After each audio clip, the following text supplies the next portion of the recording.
కేంద్ర ఆర్థిక శాఖ మంత్రి నిర్మలా సీతారామన్ ప్రవేశపెట్టిన బడ్జెట్పై ప్రతిపక్ష ఇండియా కూటమి నేతలు చర్చించారు. బడ్జెట్పై తీవ్ర అసంతృప్తి వ్యక్తం చేస్తున్నారు. దీనికి వ్యతిరేకంగా నిరసన తెలపాలని నిర్ణయించారు. ఈ విషయాన్ని కాంగ్రెస్ ఎంపీ ప్రమోద్ తివారీ వెల్లడించారు. భాజపా అధికారంలో లేని రాష్ట్రాలకు కేంద్రం అన్యాయం చేస్తోంది. మిత్రపక్షాలు అధికారంలో ఉన్న రాష్ట్రాలకు భారీ ప్రాజెక్టులను ప్రకటించారు. ఇది భాజపా బడ్జెట్ కాదని దేశ బడ్జెట్ అంటూ సమర్థించుకుంటున్నారు.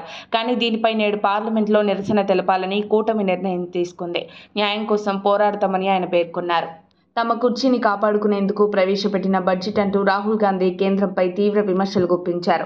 కొన్ని రాష్ట్రాల పట్ల మోదీ సర్కార్ వివక్ష చూపుతోందంటూ పశ్చిమ బెంగాల్ సీఎం మమతా బెనర్జీ మండిపడ్డారు. ఈ మేరకు కేంద్ర బడ్జెట్కు వ్యతిరేకంగా నేడు నిరసన తెలిపారు.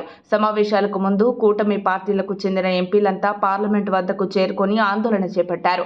ప్రభుత్వానికి వ్యతిరేకంగా నినాదాలు చేస్తూ ప్రభుత్వాన్ని కాపాడుకునేందుకు ప్రవేశపెట్టిన బడ్జెట్ ఇదని ఆరోపించారు. కాంగ్రెస్ అధ్యక్షుడు మల్లికార్జున్ ఖర్గే, సోనియా గాంధీ, రాహుల్ గాంధీ, సమాజ్వాదీ పార్టీ అధినేత అఖిలేష్ యాదవ్ సహా కూటమి పార్టీల నేతలంతా నిరసన తెలిపారు. కేంద్ర బడ్జెట్లో చాలా మందికి అన్యాయం జరిగిందని ఈ సందర్భంగా కాంగ్రెస్ అధ్యక్షుడు మల్లికార్జున ఖర్గే ఆరోపించారు. ఇది అన్యాయం, న్యాయం కోసం దీనిపై మేము పోరాడతామని తెలిపారు. ఈ మేరకు నేతలంతా ప్లకార్డులను ప్రదర్శిస్తూ కేంద్ర ప్రభుత్వానికి వ్యతిరేకంగా నినాదాలు చేశారు. మరిన్ని అప్డేట్స్ కోసం మా కాయ్ టీవీని సబ్స్క్రైబ్ చేసుకోండి. మా వీడియో కనుక మీకు నచ్చినట్లయితే లైక్ చేయండి, షేర్ చేయండి. మీ విలువైన అభిప్రాయాలను కామెంట్ బాక్స్లో తెలియజేయండి.